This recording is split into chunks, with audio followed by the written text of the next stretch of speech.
have been reported captured by armed groups, including women, children, and the elderly. Some are being held hostage inside Israel, and many others have been taken inside the Gaza Strip. Meanwhile, Hamas and Palestinian Islamic Jihad have launched thousands of indiscriminate rockets that have reached central Israel, including Tel Aviv and Jerusalem.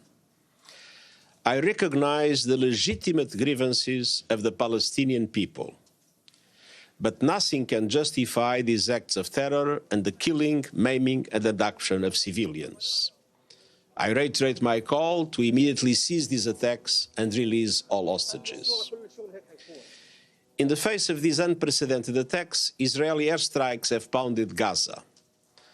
I'm deeply alarmed by reports of over 500 Palestinians, including women and children, killed in Gaza and over 3,000 injured. Unfortunately, these numbers are rising by the minute as Israeli operations continue. While I recognize Israel's legitimate security concerns, I also remind Israel that military operations must be conducted in strict accordance with international humanitarian law. Civilians must be respected and protected at all times. Civilian infrastructure must never be a target. And we already have reports of Israeli missiles striking health facilities inside Gaza, as well as multi-storied residential towers and a mosque. Two UNRWA schools sheltering displaced families in Gaza were also hit. Some 137,000 people are currently sheltering in UNRWA facilities, with the number increasing as heavy shelling and airstrikes continue. I am deeply distressed by today's announcement that Israel will initiate a complete siege of the Gaza Strip, nothing allowed in, no electricity, food, or fuel. The humanitarian situation in Gaza was extremely dire before these hostilities. Now it will only deteriorate exponentially. Medical equipment, food, fuel, and other humanitarian supplies are desperately needed, along with access for humanitarian personnel. Very good evening friends, this is Tapas IAS में आपका स्वागत है। Today is 10th of October 2023 and we are going to discuss the Hindu का newspaper. So let us start. So आज का पहला news ये है कि असेंबली इलेक्शंस ये 5 स्टेट में होने वाले हैं। आप सबको पता है ये 5 स्टेट कौन कौन से हैं, तो इसको रिपीट करने की कोई ज़रूरत है नहीं कि एक तो एमपी में होने वाला है, एक छत्तीसगढ़ में होने वाला है, तेलंगाना में होने वाला है, मिजोरम में और एक राजस्थान में। तो आप सबको पता है कि तो हमें ये पता करने की ज़रूरत है इसमें इलेक्शन जब होगा जब रिजल्ट 3 दिसंबर को आएंगे अप्रॉक्सीमेटली इनके हिसाब से। सो राजस्थान में कितने सीट हैं, तेलंगाना में कितने सीट हैं, तो मध्य प्रदेश में, मिजोरम में एक टाइप का लेजिस्लेटिव असेंबली में जो स्टेट का लेजिस्लेटिव असेंबली होता है उसमें आपका नंबर ऑफ सीट पता करके रख लो, तो एक टाइप का कभी मैच दी फॉलोइंग आ जाए तो एक आइडिया हो जाए आपको। तो आपको याद रखने के लिए मैं बता दूं कि मध्य प्रदेश में अप्रॉक्सीमेटली क्या 230 सीटें हैं और राजस्थान में मेरे हिसाब से 200 सीटें हैं, और जो तेलंगाना में है वो मिजोरम में 40 सीटें होंगी मेरे हिसाब से, और छत्तीसगढ़ में जो है वो देखना पड़ेगा कितनी सीटें हैं, और तेलंगाना में 117 सीटें हैं या कितना देखना पड़ेगा वो तो हम देख लेते हैं। मिजोरम में 40 हैं, तेलंगाना में 119 सीटें हैं, यस। सो 119 सीटें हैं। और जो आपका छत्तीसगढ़ है, छत्तीसगढ़ में देख लेते हैं कितनी सीटें हैं। तो छत्तीसगढ़ में जो अप्रॉक्सीमेटली सीटें हैं, राजस्थान में 200 हो गया, मध्य प्रदेश में हो गया, और 2097 रिस्टअप 30 इलेक्शन कमीशंस। सो ये तो हो गया इतना 20 आउट ऑफ 90 असेंबली, हाँ यस। तो मेरे हिसाब से ये छत्तीसगढ़ में 90 सीटें हैं। तो इसमें जो राजस्थान और इन सब में है वो उसका अलग सीन है, और छत्तीसगढ़ में थोड़ा सा ये क्या है कि नेक्सलाइज जो है एक टाइप का, यहाँ पे थोड़ा सा नेक्सलिज्म बचा है अभी, तो इसकी वजह से ये 2 फेज में होगा। तो फेज 1 में और ये एक फेज 2, तो 2 फेज में होगा, बाकी सब एक फेज में हो जाएगा। तो आपको ये ध्यान रखना है। तो ये 5 स्टेट में इलेक्शंस होने वाले हैं, तो आप इस पे नज़र बनाए रखें कि कौन, जैसे इसमें आप सबको पता है कि तेलंगाना में जो है वो त्रिकोणीय है एक टाइप का, कि यहाँ पे बीजेपी, कांग्रेस और जो बीआरएस है वो लड़ाई कर रही है। राजस्थान में गहलोत जी की सरकार है, और गहलोत जी वर्सेस जो है वो वर्सेस तो आया नहीं है, तो बीजेपी लड़ेंगे, तो कांग्रेस वर्सेस बीजेपी है। मध्य प्रदेश में मामा वर्सेस कमलनाथ है, मिजोरम में इलेक्शंस होंगे तो पता चलेगा कि किनका है, तो ये है। और छत्तीसगढ़ में भी जो है वो बीजेपी वर्सेस आपको कांग्रेस देखने को मिलेगा। सो ये एक टाइप का एक ओवरव्यू है, क्योंकि इलेक्शन कमीशन ने ये डिक्लेयर किया है कि इन जगह पे इलेक्शंस होंगे, तो इसीलिए अपने को ये याद रखने की ज़रूरत है। ठीक है, नेक्स्ट ये है Israel impose total siege on Gaza, death count rise. So इसको समझने की ज़रूरत है एक टाइप का। क्यों? क्योंकि अभी जो है आप सबको पता है कि लास्ट न्यूज़ मैंने बनाया नहीं था, सैटरडे को बनाया था, तो उस बीच में क्या हुआ कि इन्होंने जो हमास है, जो पैलेस्टीनियन की एक टाइप का मिलिट्री ऑर्गेनाइजेशंस हैं, वो ये कहते हैं कि कुछ जगह पे इनका अधिकार हो। जैसे कि एक तो पहले ये समझ लो कि टू नेशन थ्योरी है, एक ही लैंड है, वहाँ पे दो लोग जो है लड़ाई कर रहे हैं, तो वो लैंड ऐसे समझ लेते हैं। ऐसे तो आपको समझ में आएगा नहीं, तो यहाँ से समझते हैं। सो ये एक इज़राइल है, और यहाँ पे कहीं पे आप समझ लो कि यहाँ पे यहीं पे कहीं पे गाजा स्ट्रिप है, यहीं पे कहीं पे पैलेस्टीनियंस हैं। सो मोस्टली होता क्या है कि इनका रिकॉर्ड थोड़ा सा चेक करना पड़ेगा आपको, तो आपको उससे पता चलेगा कि ये मोस्टली ये न्यूज़ में क्यों है, तो देखते हैं। यस, सो आपको 1948 से समझने पड़ेगा। ये एक्चुअली लड़ाई जो है इजराइल वर्सेस पैलेस्टीनियन का है। सो आपको ये समझना पड़ेगा कि आज की लड़ाई नहीं है। जो हमास ने जो आज अटैक कर दिया है इजराइल पे, वो इसका कारण एक नहीं है, इसके बहुत सारे जियोपॉलिटिकल्स भी समझने पड़ेंगे हमें। लेकिन हम पहले ट्रेस करेंगे कि आखिर ये है क्या। सो आप मैंने एक आपके लिए एक फ़ोटो लिया है, आप एक इमेज लिया, आप इससे समझिए। तो हम यहाँ समझने की कोशिश करेंगे कि ये पूरा एरिया जो है प्री ब्रिटिश मैंडेट पैलेस्टाइन जो है, before the British mandate in Palestine juice made of around 6% of total population. तो यहाँ कहीं आपको जूस दिखेगा 1917 में, 100 साल पुराना, याद करो। हाँ, तो आपको यहाँ पे जूस दिखेगा, और बाकी जगह पे आपको जो है वो अरब कंट्री के जो लोग हैं, पैलेस्टाइंस, अरब मोस्टली वो फॉलो करते हैं, मुस्लिम कम्युनिटी है, तो वो, और इनकी जो रिलीजन है वो जूस है। तो आप इनको समझो कि ये यहाँ पे 6% ही थे जूस। 1917 की बात हो रही है। फिर जब आप 1948 देखोगे तो करीब 7.5 लाख पैलेस्टीनियंस जो थे उनको एक्सपेल्ड कर दिया गया था, हटा गया था, भगा दिया गया था। और जो जूनिस्ट मिलिट्री फोर्स एक्सपेल्ड किया था इनको, और Palestinians and capture 78% of historical Palestine, और ये अप्रॉक्सीमेटली 78% एरिया पे कब्जा कर लिया। अंडरस्टैंड? तो ये आपको ये आंकड़ा देखना 17 से 94, आपको यहाँ से समझ में आएगा। अब दुनिया क्या समझा रही है उससे कुछ ज़्यादा मतलब है ना, होता नहीं है। मुझे ये है कि हमारे जितने भी लोग हैं वो देखें तो एक टाइप का कंसेप्ट क्लियर हो कि आज की लड़ाई है क्या। आज जो अटैक कर रहा है गाजा में, गाजा की तरफ से जो अटैक हो रहा है, जो हमास कर रहा है इसराइल के ऊपर, उसके पीछे का रीजन क्या है, तो हमें ये समझने की ज़रूरत है एक टाइप का। और तब जाकर हमको समझ में आएगा कि टू नेशन थ्योरी का कंसेप्ट है क्या। सो एक तो हो गई फिलिस्तीनियन, दूसरे हो गए इजराइल। सो इन दोनों को एक ही लैंड के लिए दो लोगों का झगड़ा चल रहा है, तो इसीलिए एक लैंड को डिवीजन करने का, दो नेशन बनाने की थ्योरी को टू नेशन थ्योरी कहा जाता है।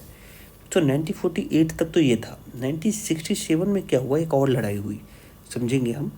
लेकिन 1967 में आप ये एरिया देखोगे तो Israel occupied Gaza and the West Bank. तो इजराइल ने जो था गाजा और वेस्ट बैंक उसको ऑक्यूपाइड कर लिया। ड्यूरिंग द जून 1967 का वॉर जो हुआ था, Israel occupied of historical Palestine and expelled further 3 lakh Palestine from their homes. 3 lakh लोग को और भगा दिया। तो ये यहाँ वाला वॉर इंपॉर्टेंट है, क्योंकि आप ये वाला वॉर देखोगे ना, 1967 वाला वॉर देखोगे तो आपको दिखेगा कि इजिप्ट को भी इसमें नुकसान हुआ था, और सीरिया को भी, जैसे गोलन हाइट हार गए थे, तो आपको वो देखने की ज़रूरत है। तो एक ट्रेस कर रहे हैं कि 1917, 1948, 1967 एंड 1995 में आप देखेंगे तो क्या हुआ, एक टाइप का ओस्लो एकॉर्ड साइन होता है।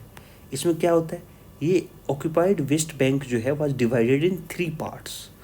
जो वेस्ट बैंक कहाँ पे है, मैप में देखो ये जो एरिया है ये वेस्ट बैंक है, अंडरस्टैंड, और ये जो है वो गाजा स्ट्रिप है, ठीक है। सो ये है। सो अब देखेंगे कि occupied West Bank was divided into 3 areas, A B and C. और अब देखो कि ए में जो है वो पैलेस्टीनियन कंट्रोल करता है, बी में दोनों करते हैं, और सी वाले एरिया में इसराइल का कंट्रोल होता है। मतलब डिवीजन हो रहा है, वेस्ट बैंक का भी डिवीजन हो रहा है ये वाला एरिया का। 2020 में देखोगे जब ट्रंप जब तक थे, तब आप देखोगे कि ट्रंप ने इनको और छूट दिया। तो US president Donald Trump plan would allow Israel to annex huge part of occupied West Bank and give Palestinian control of only 15% of historic Palestine. So 15% बचा इनके पास, अंडरस्टैंड कीजिएगा, पैलेस्टीनियन के पास। तो ये तो एक टाइप का हिस्ट्री हो गया। तो मैं ये तो इससे ये मानता हूँ कि इससे तो ये तो रिपीट तो होगा, ये इस टाइप की चीज़ें जो है वो रिपीट होगी। मतलब आप अगर किसी के इस टाइप का लैंड के ऊपर अगर डिस्कशन होगा और वॉर होगा और कोई कंट्री जहाँ पे उनका ऑलरेडी एक टाइप का हक था और उसको चला जाएगा, तो इस पे आज का वॉर नहीं है। इसका मतलब ये रिट्रीट तो करेंगे, रीबैक तो करेंगे, बाउंस तो करेंगे, कहीं ना कहीं अपनी सॉवरेनिटी के लिए लड़ेंगे। और फिर दो अलग अलग जो रिलीजन्स हैं उसकी भी लड़ाई है। अगर आप उसको समझेंगे तो बहुत डीप में समझेंगे तो बहुत ज़्यादा जाके जाना पड़ेगा हमें। लेकिन आप देखोगे एक साइड जूइश लोग हैं, दूसरे लोग अरब लोग हैं। सो एक टाइप का ये भी लड़ाई चल रही है, क्योंकि अब आप देखोगे कि मोस्टली जो आपको, अब यहाँ से मैप से समझो, एक और मैप देखो, जैसे गोलन हाइट है, ये भी बहुत बार यूपीएससी पूछती है कि किसका पार्ट रहा है। तो गोलन हाइट भी जो है वो इसराइल जो है 1967 में जीत गया था इसको लड़के। तो सीरिया को गोलन हाइट खोना पड़ा था। और ये वाले एरिया में आपको देखोगे कि ये भी जो वेस्ट बैंक और जेरूसलम है वो भी जीता था। और फिर आप ये वाला एरिया देखोगे तो आपको उसमें समझ में आएगा कि ये वाला एरिया में कि ये जो सिनाई है ये इजिप्ट का था, ये भी हार गया था। तो बहुत सारा गाजा हार गया था। तो बहुत 1967 की लड़ाई में बहुत सारी कंट्री ने इसराइल के सामने बहुत सारी अपनी जो टेरिटरी थी वो लॉस किया था। तो आपको ये समझना पड़ेगा कि ये जो इसराइल है वो आज का नहीं है, अंडरस्टैंड। ये इनकी लड़ाई जो है वो आज की नहीं है, इनसे बहुत पहले है। तो अभी जो यूनाइटेड नेशन वाला जो आपने वीडियो सुना, यूनाइटेड नेशन के जो सेक्रेटरी हैं उन्होंने, एंटोनियो, उन्होंने कहा है कि इवन अगर मान लो कि आपको दो नेशन, अगर मान लो इजराइल और फ़लस्तीन है ये दो, सो टू नेशन थ्योरी जो है भी, जिसको बहुत सारी कंट्रीज जो हैं उसको एक्सेप्ट करती है। पहले इंडिया का भी व्यू समझेंगे उसमें, क्योंकि जो प्रीवियस गवर्नमेंट हुआ करती थी, पुरानी गवर्नमेंट, वो टू नेशन थ्योरी और पैलेस्टीनियन को भी सपोर्ट किया करता था। हमारे अच्छे रिलेशन थे उनके साथ भी, और इजराइल हमारा अभी बहुत अच्छा पार्टनर है। सो हमको इंटरनेशनल लेवल पे ये भी समझना पड़ेगा कि हमारे जियोपॉलिटिक्स कैसे हों, ऐसे समय पे हमारे फॉरेन मिनिस्टर ने किस टाइप के कदम लेने हैं। तो आपको वो चीज़ हम समझेंगे उसको अलग तरीके से। लेकिन पहले हमें ये देखना है कि इजराइल जो है वो, इनकी जो एजेंसी है, इन्वेस्टिगेशन एजेंसी, एंड जो इनके जैसे अपने पास आईबी है, तो इनके पास एक मोसाद है, मोसाद आप जो भी उच्चारण कर सकते हैं। सो ये बहुत ही स्ट्रॉन्ग माना जाता है। लेकिन इन एजेंसी से किस तरीके से बचा जा सका है, और इनकी एजेंसी को जो है वो एक टाइप का सेटबैक लगा है कि कैसे इनको ब्रीच करते हुए जो पैलेस्टीनियंस और हमास थे जो गाजा पट्टी में थे, यहाँ पे ये गाजा पट्टी से एंट्री करके साउथ ऑफ इजराइल में, और यहाँ पे कई लोगों को बंधक बना लिया, वापस यहाँ लेके चला गया। तो एक टाइप का जो एजेंसी है जो इस टाइप का चेक रखती है कि कहाँ पे मिलिट्री का वो हो रहा है मूवमेंट, वो फेल हुई है पहली बार इजराइल को। तो ये समझने की ज़रूरत है। सो एक तो यहाँ से ये समझ के आया, बहुत सारे राइटर बहुत सारी चीज़ें लिखेंगे और आप देखेंगे भी, मैं बताऊँगा भी, लेकिन हमें पहले ये समझ में आना चाहिए। तो एक तो यहाँ का फेल हुआ है। पहला तो आप एजेंसी का जो है इंटेलिजेंस जो है तो वो फेल हुआ, कहीं तो चूक हुई है इनसे, क्योंकि इससे पहले तो ऐसा नहीं होता था। दूसरा कि इजराइल की जो गवर्नमेंट है, जो राइट विंग गवर्नमेंट कहा जाता है अभी, बेंजामिन नेतन्याहू जो भी हैं, राइट विंग कहा जाता है इनको, अल्ट्रा, आप इसको अल्ट्रा भी यूज कर सकते हो, अल्ट्रा राइट विंग। तो अभी जुडिशियल ओवरऑल आपने सुना होगा कि जुडिशियल को पावर को इन्होंने कम किया है, जुडिशरी के पावर को रिड्यूस किया है। तो इनकी सारी एनर्जी इधर लड़ाई में थी, थोड़ा अपनी आपस की लड़ाई में थी। पावर को कंसंट्रेट करने में बिलीव करते थे वो भी, कि मैं कैसे पावर को कंसंट्रेट करूं, ठीक है, कैसे एक जगह पे रखूं। तो इनकी एनर्जी थोड़ी सी इधर थोड़ी सी जाके चूक हुई। और ये जो था हमास, वो यहाँ इधर अटैक करना एक टाइप का प्लान ऑलरेडी कर रखा था। फिर जो गाजा जो है, जो गाजा मतलब जगह है, हमास जो मिलिट्री है, मिलिटेंट ऑर्गेनाइजेशन जिसको टेररिस्ट ग्रुप भी बोलते हैं, एक टाइप का टेररिस्ट भी माना गया है इंटरनेशनल लेवल पे। सो ये हमास जो है, इसको सपोर्ट है समहाउ ईरान का। अब बोलोगे भाई ईरान क्यों आया रोल में, तो बाद में समझेंगे, लेकिन आप समझो कि इन्होंने प्लानिंग कर रखा है। तो इनकी 70 से 80% फंड जो है वो ईरानियन गवर्नमेंट देती है इसको, यहाँ पे बचाए रखने के लिए, लड़ाई में बने रहने के लिए। तो इनका तो सब कुछ सेट है। अब ये यहाँ से क्या कर रहे हैं, रॉकेट यहाँ से यहाँ दाग रहे हैं, यहाँ से यहाँ दाग रहे हैं, ठीक है। और ये वेस्ट बैंक में भी जो है, यहाँ पे भी उतने लेवल का मिलिट्री नहीं, लेकिन मॉडरेट लेवल का गवर्नमेंट है उधर। और वो भी पैलेस्टीनियन जो हैं, वो भी अपनी सॉवरेनिटी को लेके, अपने लैंड को लेके डिमांड कर रहे हैं। सो एक तो एजेंसी का फेलियर, दूसरा इजराइल जो है right wing, ultra right wing government जो है वो दूसरे कामों में बिजी होना, और तीसरा जो मेन रीजन है कि इजराइल जो है वो अभी बहुत सारी, आपने कितने लोगों ने, मैंने मेरे वीडियो देखे, अब्राहम एकॉर्ड को लेके मैंने बार बार चर्चा की है कि इजराइल जो है अपने पुराने रिलेशन बहुत सारे कंट्रियों के साथ सुधारने की कोशिश कर रहा है, जैसे यूएई हो गया, ठीक है, और बाकी कंट्री जो हो गया। सो इसमें क्या है, ये इनके साथ पुराने रिश्ते को सुधार रहे हैं।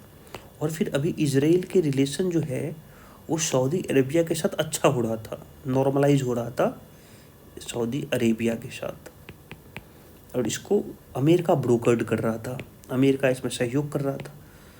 तो ये हमास को ऐसा लगा कि ऐसा हुआ तो इजराइल तो सबके पास चला जाएगा।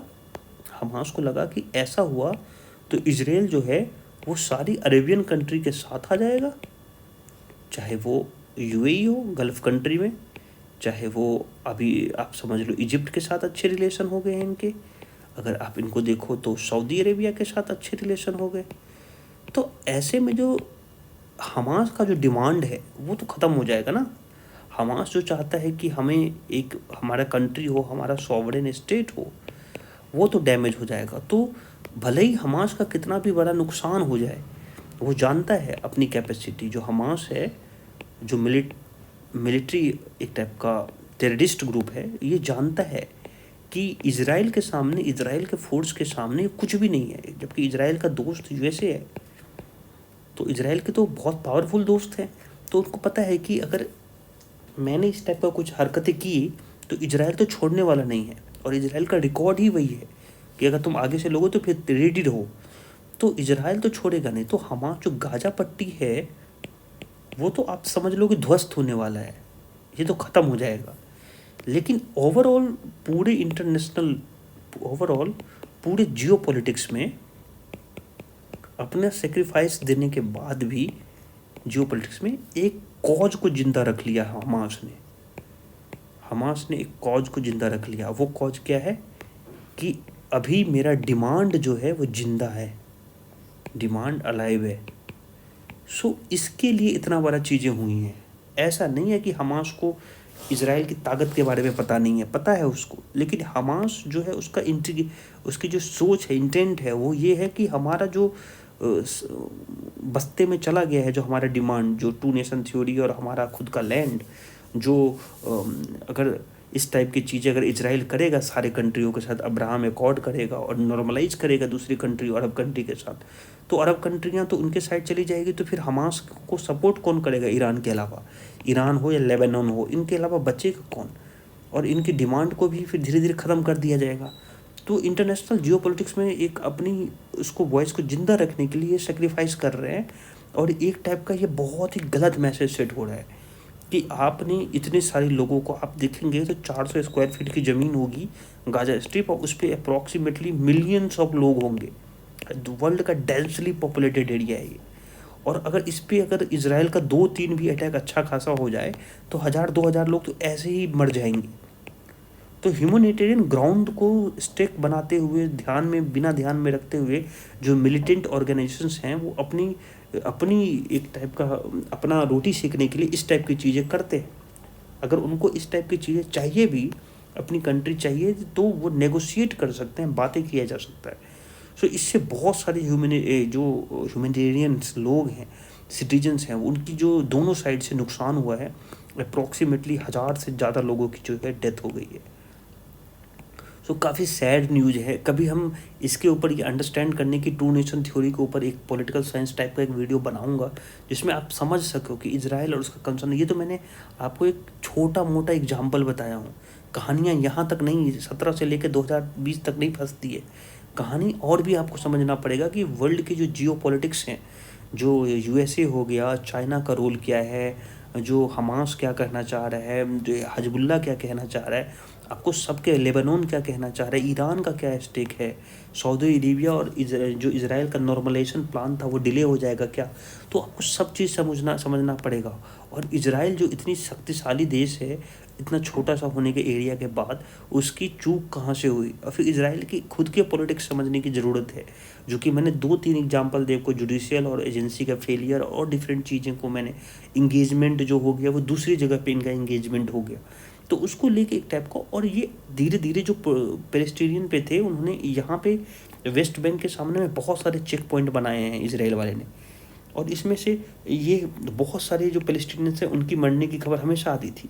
तो इनको तो ये आज पता ही था कि ये होने वाला है, लेकिन कब होने वाला है, कैसे होने वाला है, ये इनकी मिलिट्री का फेलियर, क्योंकि उनके पास ऐसे ऐसे डिवाइस हैं कि अगर गाजा स्ट्रिप से यहाँ पे अगर रॉकेट उठाता है तो उनके पास एक रॉकेट रडार सिस्टम है जो उसको एक टाइप का आइडेंटिफाई करके वहीं पे ख़त्म कर देता है। लेकिन मिसिंग कहाँ से हुई, तो वो एक टाइप का मिलिट्री का फेलियर है, एजेंसी के फेलियर से। सो हम उसको इस तरीके से कभी ऐसा हुआ तो मैं समझाऊंगा इसको। लेकिन आपको ये इजराइल और आप ये लेबनान भी जो है वो भी अटैक कर रहा है धीरे धीरे। सीरिया से उन्होंने गोलन हाइट छीन ही लिया था। तो आपको यूपीएससी के पर्सपेक्टिव से क्या समझ रहा है कि ये कौन कौन से एरिया हैं और कहाँ पे मतलब एक सिचुएटेड है।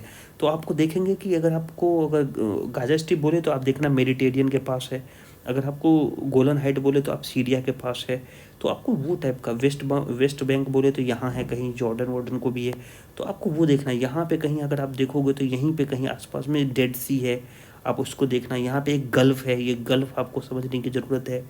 ये जो है वो रेड सी है, तो आप उसको देखें। तो एक टाइप का मैप आपको समझ में आने चाहिए।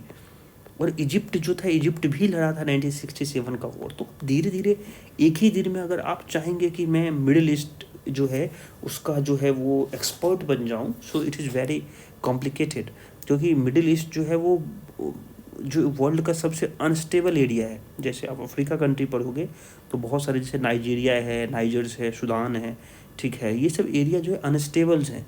सेम चीज़ें जो मिडिल ईस्ट के बहुत सारे एरिया, इराक, सीरिया, जो खुद IS से जूझ रहा है, तो वो सब अनस्टेबल एरिया है। इसको समझने के लिए आपको बहुत सारे स्टेक होल्डर समझना पड़ेगा।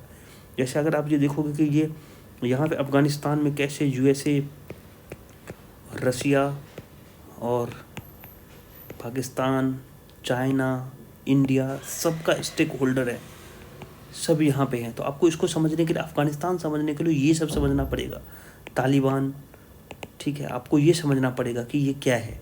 तो उसमें समझने के लिए आप धीरे धीरे पढ़ो, एक एक दिन में एक एक चीज़ समझो, ठीक है। एक ही दिन में सारी चीज़ नहीं समझ लेना। ये है सऊदी अरेबिया और ये है इजराइल, इन दोनों का नॉर्मलाइजेशन चल रहा था और इसको करवा रहा था USA कि भाई लड़ो मत। तो उसको USA से क्या, USA को उससे क्या प्रॉफिट है, समझेंगे कभी ऐसे।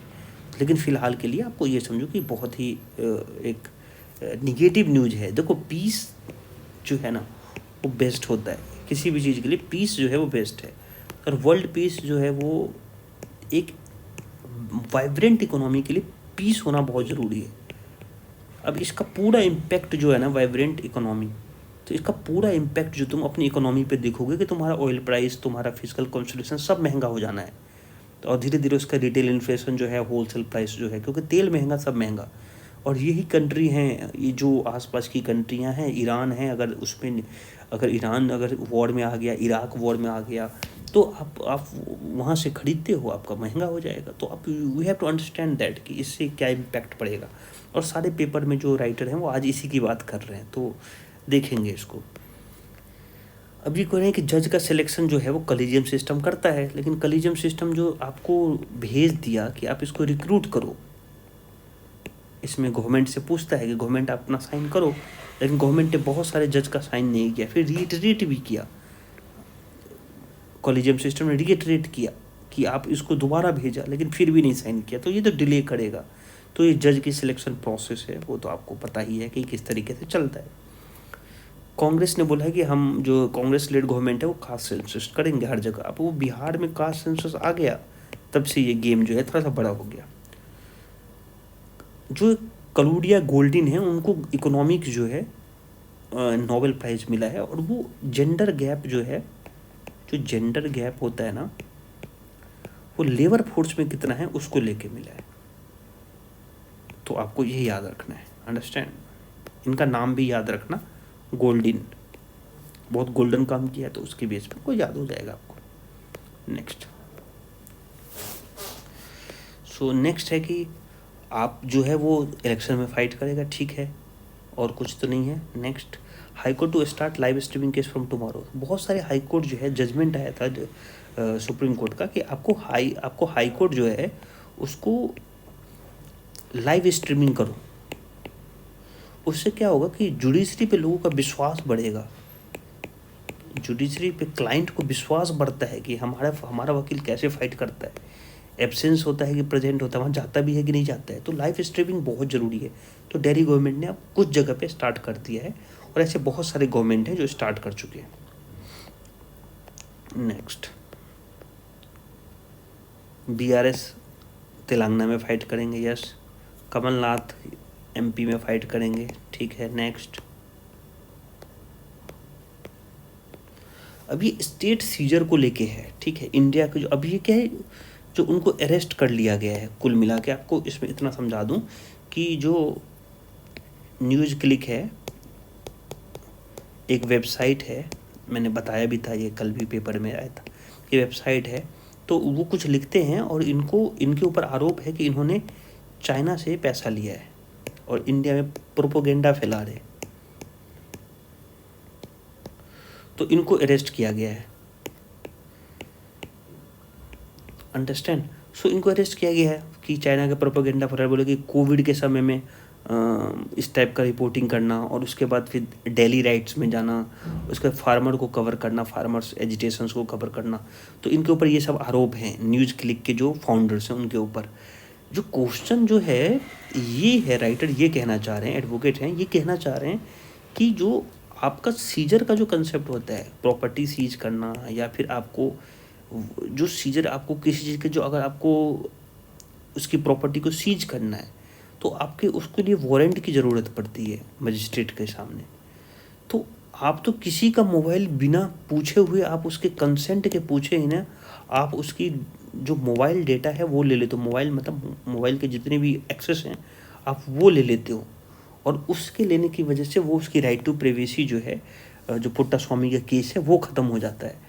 तो उसको लेके ये डिस्कशन है, और उसमें बहुत सारी चीज़ है कि मजिस्ट्रेट भी जो है वो बिना देखे, बिना थोरो चेक किए हुए उसको वारंट इशू कर देता है कि चलो ठीक है उठा लो। उस ऐसे समय में क्या होता है, हवलदार भी जो है ना वो आपका फ़ोन ले लेगा, फिर बोलेगा कि बटन दबाओ, फिर आपका व्हाट्सअप ले लेगा, फिर आपके व्हाट्सअप को लेके और फिर उसमें से वो आपके सारा डेटा निकाल लेगा।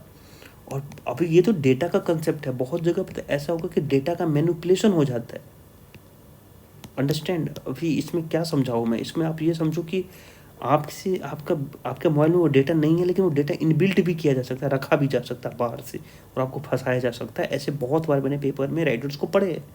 तो ये कुल मिला के एक जो इंडियन प्रेस को जो है उसको रोकने की, उसको काम करने में बाधा डालने की कोशिश है, इस टाइप की चीज़ें लिख रहे हैं। और ये ईडीएम जबलपुर का केस बता रहे हैं कि कैसे उस समय में, जब इमरजेंसी के समय में, ईडीएम जबलपुर का केस पढ़िएगा। अगर आप लोग अगर नहीं पढ़े हैं तो प्लीज़ पढ़ें, और अगर आपको नहीं पता है तो कमेंट में लिखें, मैं बता दूंगा। सो ईडीएम जबलपुर में जो ये माइनॉरिटी जजमेंट भी बोलते हैं इसको, माइनॉरिटी जजमेंट बहुत फेमस है, जबलपुर एमपी में। सो वहाँ के जो, जब इमरजेंसी चल रही थी तो वहाँ पे एक जज थे, खन्ना साहब, एचआर खन्ना साहब। उन्होंने जो उसके अगेंस्ट में दिया था कि आप किसी भी बंदे को इस समय पे आप कैसे अरेस्ट कर सकते हो, इमरजेंसी के समय में, या डिटेन नहीं कर सकते हो, एक बहुत बड़ा केस है, आप पढ़िएगा। तो उसमें वो जो ईडीएम जबलपुर का केस, माइनॉरिटी जजमेंट केस, वो फेमस है आज भी, इसलिए क्योंकि एक जज वहाँ पे हिम्मत करके डिसेंट दिया था। वो सारे लोगों ने एक साथ दिया था, लेकिन वो इमरजेंसी के समय में भी लड़ लिया था गवर्नमेंट से, एक जुडिशरी ने। तो वो जुडिशरी की उस चीज़ की बात कर रहे हैं कि आपको भी यहाँ पे प्रूफ करना पड़ेगा प्रेस के लिए कि प्रेस की फ्रीडम जो है वो कितना इंपॉर्टेंट है, क्योंकि फोर्थ पिलर कहा जाता है इसको। इसकी प्रॉपर्टी को इस तरीके से, इसकी प्रॉपर्टी मतलब आपके मोबाइल को बिना कंसेंट मांगे आपको इस तरीके से आपको वो लेना, वो एक टाइप का अपराध है। इस टाइप की चीज़ों को समझाने की कोशिश कर रहा है राइटर, तो उसको देखना आप। तो इसमें यही है और कुछ नहीं। सेकंड वाला जो उसमें आपका ये जो एडिटोरियल है, उसमें मेंटल हेल्थ को लेके है कि मेंटल हेल्थ देखो बहुत बड़ा इशू है। सो मेंटल हेल्थ को लेके इसमें केसेस हैं। तो इसमें आपको ये समझने की ज़रूरत है कि ये कह रहे हैं कि मेंटल हेल्थ जो है कि इंडिया में जो इनफॉर्मल सेक्टर में ज़्यादा है, और वो भी वर्कर जो कि रेगुलेटरी जो है इनके जो ऑपरेट होते हैं, वो उनका रेगुलेशंस कुछ है नहीं। यस, सिक्योरिटी कोड बहुत सारे आए हैं 2020 में, लेकिन वो भी उतना इफेक्टिव है नहीं। फिर उसको अनसेफ वर्किंग इन्वायरमेंट, फिर लंबा घंटे, बहुत घंटे तक काम कराना, फिर उसके बाद सोशल और फाइनेंशियल प्रोटेक्शन जो है बहुत कम है, अनसर्टेनिटी बहुत ज़्यादा है। इनफॉर्मल जॉब में आज है कल छूट जाएगा तुम्हारा, deeply precarity, deep precarity and face discrimination, तुम्हारी शक्ल देख के भी तुमको जॉब मिलती है ऐसे इनफॉर्मल सेक्टर्स में।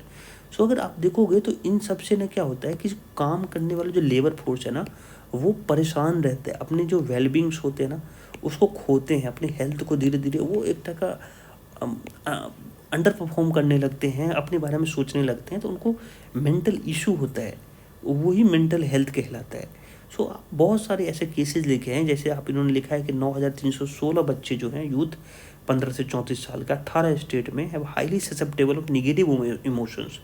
उनको भरोसा ही नहीं है कि यार हम भी अच्छा काम कर सकते हैं। और फिर बहुत सारे स्टेट की रिपोर्ट हैं, जैसे स्टेट की इनइक्वालिटी रिपोर्ट 2022 वाला करोगे तो वहाँ पर unemployment rate actually increase with education level. अब तुम देखोगे एक रीज़न ये भी है कि जैसे जैसे तुम्हारी एजुकेशन, वुमेन की एजुकेशन बढ़ रही है तो वो एम्प्लॉयमेंट की डिमांड कर रही है, और एम्प्लॉयमेंट तो तुम उसको दोगे नहीं, क्योंकि और दोगे तो फिर तुम उसको इक्वालिटी को ट्रीट नहीं करोगे, क्योंकि तुम्हारी पैट्रियार्कल सोच है, तो वो उनको अंडर परफॉर्म करेंगी और तुम उसको डिफरेंट तरीके से अंडर परफॉर्म करेगी, सॉरी, और अंडर पेड होता है वो लोग, बहुत कम पैसे पे काम करवाओगे तुम उसको। तो ये मेंटल एक स्टिग्मा इनके अंदर बन जाता है, मेंटल डर बन जाता है, मेंटल फियर क्रिएट होता है कि मैं लाइफ में कुछ अच्छा नहीं कर सकती या मैं अच्छा परफॉर्म नहीं करती। और वो धीरे धीरे इतना ब्रिलियंट होने के बाद भी वो धीरे धीरे मेंटल जो है इनका हेल्थ जो है वो बिगड़ जाता है। तो ये पूरे पे राइटर ने लिखने की कोशिश की कैसे स्टेट को इस सब से, इनफॉर्मल सेक्टर्स को और डिफरेंट लोगों को बचाना चाहिए। स्टेट को इसमें जो है, जैसे कि एग्जांपल दिया है कि नरेगा जो है बहुत सारे लोगों को जॉब देता है, लेकिन नरेगा के फंड को ही अगर आप कम कर दोगे, अगर आप अपने फंड को स्लैश कर दिया है उन्होंने, कुछ लास्ट 2 साल से मैं ट्रैक कर रहा हूँ, उनके फंड जो है धीरे धीरे कम ही हो रहे हैं। तो कुल मिला के जो है आप समझो ना कि अगर ये टाइप का एम्प्लॉयमेंट क्रिएट करता है, एम्प्लॉयमेंट से लोगों को एक कॉन्फिडेंस आता है कि मेरे अंदर कुछ है, कि मैं भले कैसे भी जॉब हो लेकिन जॉब करता हूँ, तो वो उससे मेंटल हेल्थ अच्छा होता है। तो एम्प्लॉयमेंट एक अच्छा चीज़ है, एम्प्लॉयमेंट दो, लेकिन अगर आप नरेगा किसी में अगर फंड काट लोगे तो एम्प्लॉयमेंट कम हो जाएगा, मेंटल हेल्थ और ख़राब होगा। तो उसको समझने की ज़रूरत है एक टाइप का, अंडरस्टैंड। तो ये है। सो वर्ल्ड मेंटल हेल्थ 2022 का रिपोर्ट भी वही कहता है कि कम्युनिटी की बेस का मतलब क्या करना चाहिए। तो उन्होंने ये बोला है कि आपको देखो कि आपको मेंटल हेल्थ को इशू को पहले ट्रेस करो, कम्युनिटी बेस्ड केयर प्रोवाइड करो, पीपल को उसमें सेंट्रिक व्यूज रखो, रिकवरी ओरिएंटेड और ह्यूमन राइट ओरिएंटेड केयर करो उसका, ठीक है। अर्जेंट नीड है कि गवर्नमेंट इस टाइप चीज़ों पे ध्यान दे, ठीक है। और ऐसी पॉलिसी बनाए जो SDG 3 और SDG 8 को सपोर्ट करे। अब SDG 3 क्या है, तो गुड हेल्थ एंड वेलबींग्स को SDG सस्टेनेबल डेवलपमेंट गोल बोलते हैं 3, और SDG 8 क्या है, decent work for all and economic growth. तो इसको देखने की ज़रूरत है। सो ये 2 आर्टिकल मेंटल हेल्थ और ये इसको ऊपर था आज। तो ये है 2 स्टेट नेशन, तो मैंने आपको समझा दिया कि क्या है डिमांड। नेक्स्ट, अब ये शेड्यूल एरियाज़ को लेके है। तो इंडिया शेड्यूल, जो शेड्यूल एरिया आपको पता है कि एक ऐसी एरिया होता है, देखो जहाँ पे एक schedule area covers 11.3% of India land area and have been notified in 10th state. तो ये ऐसे एरिया जहाँ पे ट्राइबल पॉपुलेशन रहते हैं, लेकिन उनको वो 4 स्टेट को छोड़ के, ठीक है, असम, मेघालय, त्रिपुरा और मिजोरम, ये स्टेट को छोड़ के। सो ट्राइबल का पॉपुलेशन मान लो इस स्टेट में आया, यहाँ पे है कहीं, मान लो यहाँ भी है, ठीक है। तो मान लो कि यहाँ पे है, तो इनको इस 10 स्टेट को अंडरस्टैंड, इस 10 स्टेट को ना, यहाँ के जो ट्राइबल को है, यहाँ की क्या सिक्योरिटी है इनकी, अगर इनको ये अपना खुद का अगर फॉरेस्ट से कुछ कमाना चाहते हैं तो उनको किस तरीके का उनको राइट्स हैं, तो वो जो है वो शेड्यूल एरियाज में लिखा जाता है। और जो 5th शेड्यूल है वो अलग है, और 6th शेड्यूल जो है वो अलग है। तो 6th शेड्यूल में तो आप सबको पता है कि वो जो 4 स्टेट हैं वो हैं, application of 5th schedule provision of schedule area notify in state other than ये है। और 6th शेड्यूल में ये AMMT बोलते हैं इसको, ये 4 स्टेट हैं। और 5th शेड्यूल पे इनके अलावा 10 स्टेट में जो ट्राइबल पॉपुलेशन रहेंगे उसके बारे में सोचने की ज़रूरत है। तो ये पूछ रहे हैं कि ये ट्राइबल एरिया के बारे में, एक तो भूरिया कमेटी पढ़ लेना इसमें, कि भूरिया कमेटी ने एक बोला था कि इस एरिया में, इस 10 स्टेट में जहाँ पे ट्राइबल रहते हैं, उसमें भी जो है पंचायती राज का एक्सटेंशन का लगाया जाए, provision for extension of Panchayati Raj to schedule area. लेकिन अभी भी बस्ते में पड़ा हुआ है। फिर पूछता है कि शेड्यूल एरिया को गवर्न कौन करता है। तो ये सब पॉलिटी में आपने पढ़ा होगा लक्ष्मीकांत में, मैं पढ़ देता हूँ कि प्रेसिडेंट ऑफ इंडिया जो है वो शेड्यूल एरिया को डिफाइन करता है, और state with schedule area need to constitute, और जब भी स्टेट ऐसा कुछ करेगा तो उसमें टैग बनता है, ट्राइबल एडवाइजरी काउंसिल, और उसमें 20 मेंबर होते हैं, और 20 जो होते हैं वो ST कम्युनिटी से होते हैं। दे विल एडवाइज, गवर्नर को एडवाइज करते हैं on matter of them regarding ST welfare को, जो शेड्यूल ट्राइब एरिया है, शेड्यूल ट्राइब के जो लोग हैं उनके वेलफेयर के बारे में बात करते हैं। Governor will then submit a report every year, governor फिर उसके बाद प्रेसिडेंट को जो है वो रिपोर्ट सौंपता है। तो आपको शेड्यूल एरिया के बारे में समझ में आ गया होगा। शेड्यूल एरिया के बारे में और भी चीज़ें हैं कि ये कॉन्स्टिट्यूशन में नहीं तो कहीं तो मेंशन नहीं है, कहीं नहीं मेंशन है, ना कोई कानून में मेंशन है। However based on the Dhebar commission report था, वो इसने बोला था कि एरिया, कौन से एरिया को कौन से बेस पे शेड्यूल एरिया माना जाए।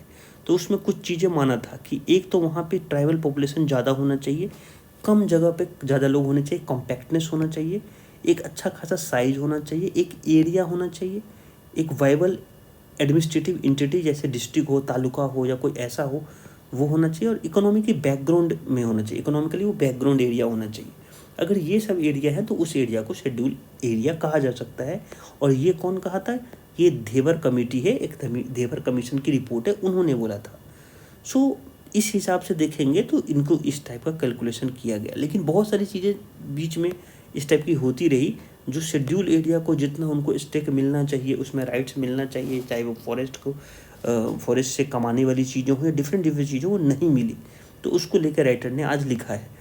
तो आप उसको देख लेना कि शेड्यूल एरिया जो है, शेड्यूल ट्राइब, जैसे अब 4th शेड्यूल, इसमें जो है 5th शेड्यूल और 6th शेड्यूल, 2 चीज़ें आप पढ़ लेना, ठीक है। तो ये इसमें मोस्टली उसको लेके है।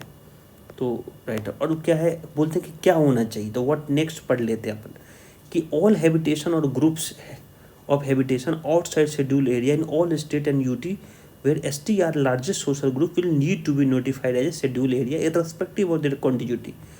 कितने में हैं, कितने लोग हैं, उससे नहीं मैटर करता है, अगर वो हैं तो उनको शेड्यूल एरिया बना दिया जाए। Secondly, geographical limit of these village will need be extended to the community forest resource. तो कम्युनिटी रिस्ट्रिक्टेड फॉरेस्ट जो फॉरेस्ट रिजर्वेशन एक्ट है उसके अंदर में उसको जो है एक टाइप का एक अधिकार देना चाहिए कि कम्युनिटी फॉरेस्ट को वो अपने विलेजर्स जो है वो चला सके। आप लोग को ये पता है ना कि जो 2006 के बाद जो है विलेज का थोड़ा सा डेफिनेशन बढ़ा और विलेजर्स जो है वो जो ट्राइबल विलेजर्स हैं उसमें विलेज का इम्पोर्टेंस बढ़ा। पहले तो कम कर दिया गया था कि आपको सीधे एडमिनिस्ट्रेशन से काम करा लो, बाद में विलेज की जो ग्राम सभा है उसका पावर बढ़ा दिया गया था। तो अगर आप इसको देखेंगे तो इसमें ये इसका डिस्कशन किया गया है। ये आर्टिफिशियल इंटेलिजेंस लगातार लिखता है तो इसमें तो चैट जीपीटी ही चल रहा है और क्या। चैट जीपीटी में कितना सुधार कर सकते हैं, टेक्स्ट से वॉइस, वॉइस से टेक्स्ट, ये सब चल रहा है। फिर ये वही न्यूज़ क्लिक के फाउंडर के ऊपर जो है उसको हाई कोर्ट ने रिजर्व कर लिया है ऑर्डर। अब जब सुनाएंगे तब देखेंगे। म्यांमार के साथ जो बाउंड्री हमारी जो ओपन बाउंड्री थी उसको और सील करने की कोशिश की रही ताकि मणिपुर पे इसका इम्पैक्ट कम पड़े। सुप्रीम कोर्ट शरद पवार का केस सुनेंगी एंटी डिफेक्शंस को लेके कि कैसे जो महाराष्ट्र गवर्नमेंट है उसमें जो वहाँ के स्पीकर हैं वो शिंदे साहब की केसेस को नहीं सुन रहे। शिंदे साहब जो हैं जो अभी चीफ मिनिस्टर है महाराष्ट्र के, तो उनके ऊपर एंटी डिफेक्शन लगा है कि अगर डिफेक्ट हो जाते हैं तो वो उनको हटना पड़ेगा, तो उसके बारे में सुनेंगे। इजराइल हमास जो है वो अभी कॉन्फ्लिक्ट जो है वो इकोनॉमिक इनिशिएटिव्स को डैमेज करेगा, तो वो तो है ही, मैंने बता ही दिया आपको। अब ये अर्बन अनएम्प्लॉयमेंट रेट जो है वो ड्रॉप हुआ है, पहले 7% के आसपास था, अब जो है वो 6.6 हुआ है। तो बस वो सरकार ये डेटा दे रही है, मॉस्पी ने ये बताया है अभी, तो इसमें तो कुछ भी नहीं है। नेक्स्ट, स्ट्रोक की वजह से बहुत लोग की डेथ हुई है। 2050 में करीब 10 मिलियन लोग इससे मरेंगे, ऐसा स्ट्रोक। ICMR जो है एक टाइप का कंडक्ट करा रही है स्टडी जिसमें वो चाइल्ड के अंडर न्यूट्रिशन के बारे में पता कर रही है, और उसका जो है एक इनका प्रोग्राम चल रहा है टेक होम राशन का। राशन है ना, आपको घर ले जाओ, और फिर इसमें यह है कि उससे क्या इम्पैक्ट पड़ेगा जो अंडर न्यूट्रिशन के ऊपर। तो ये है वो एक्चुअली जो THR जो है ना, टेक होम राशन, वो आपको इंटीग्रेटेड चाइल्ड ICDS डेवलपमेंट कुछ स्कीम है, ICDS उसके अंदर में आता है, नीति आयोग चलाता है, तो आप उसको एक बार देख लेना। और उसमें क्या है कि इससे क्या होता है कि ये बता रहे हैं कि कैसे अंडर न्यूट्रिशन हो रहे हैं, क्योंकि वुमेन जो फीड करती है वो एक टाइम के बाद बंद कर देती है, फिर उसके बाद कम्प्लीमेंट्री फीडिंग जो है वो इस तरीके से होता नहीं है, और उनको जो न्यूट्रिएंट्स मिलना चाहिए वो मिलता नहीं है। तो उसके लेके एक ICMR study Indian council of medical research एक टाइप का वो कर रही है, कमेटी बनाई है, अभी बनाई है, तो देखेंगे। गाजा स्ट्रिप की वजह से इन्फ्लेशन वो सब चीज़ें हैं, फिजिकल कंसोलिडेशन वो तो नॉर्मल चीज़ें हैं। ये बोल रहे हैं कि 2030 के बाद केरला में एक ऐसा है, केरला का एक बैंक है फेडरल बैंक, प्राइवेट बैंक है, तो वो बोले कि 2030 के बाद जो है वो फंड जो है वो थर्मल पावर को नहीं देगा, और एक टाइप का इससे क्या होगा कि डीकार्बनाइज्ड होगा, आप हर चीज़ ग्रीन टाइप का होगा, मतलब ग्रीन एनर्जी बनाएंगे, तो उसी को फंड देगा ये बैंक। तो ये है। हाँ, इसको हमास को क्या मिला इससे तो मैंने आपको समझा दिया कि हमास लोगों को जानकारी, अपनी जो डिमांड है उसको ज़िंदा रखने के लिए ये सब कर रहा है, तो यही लिखा है हमास क्या मिला। EU ने सारे पैलेस्टीनियन के जितने भी फंड थे उसको रोक दिया, डेवलपमेंट फंड। उसके बाद ये है। और श्रीलंका का जो है जो आयोरा होता है ना, इंडियन ओशन रिम एसोसिएशन आयोरा, उसमें जो पहले बांग्लादेश के पास चेयर था, बांग्लादेश उसको हेड करता था, अभी जो है इस बार श्रीलंका करेगा आपसे। तो अगर PT में पूछे तो याद रखना कि अब जो है वो चेयर किसके पास गया है, श्रीलंका के पास। तो this is all about today paper. अभी मैं रात के 1 बजे आपके लिए वीडियो बना रहा हूँ, ठीक है। काफ़ी थका था लेकिन मैंने ये बना दिया क्योंकि मैंने कल का वीडियो भी नहीं बना पाया था, तो ऐसा ना लगे कि सर जो है वो कंटिन्यूटी में नहीं है। सो किसी पर्टिकुलर चीज़ों की वजह से मैं जब फंस जाता हूँ तो मैं रात को भी बना देता हूँ, तो आप लोग इसका ध्यान रखें। और जो भी इसमें जो डिटेल में स्टडी होगी वो हम अच्छे से पढ़ा देंगे आपको। फ़िलहाल मैं चाह रहा था कि आपको ये कम से कम ये न्यूज़ मिल जाए कल तक। So take care, have a nice day, good night.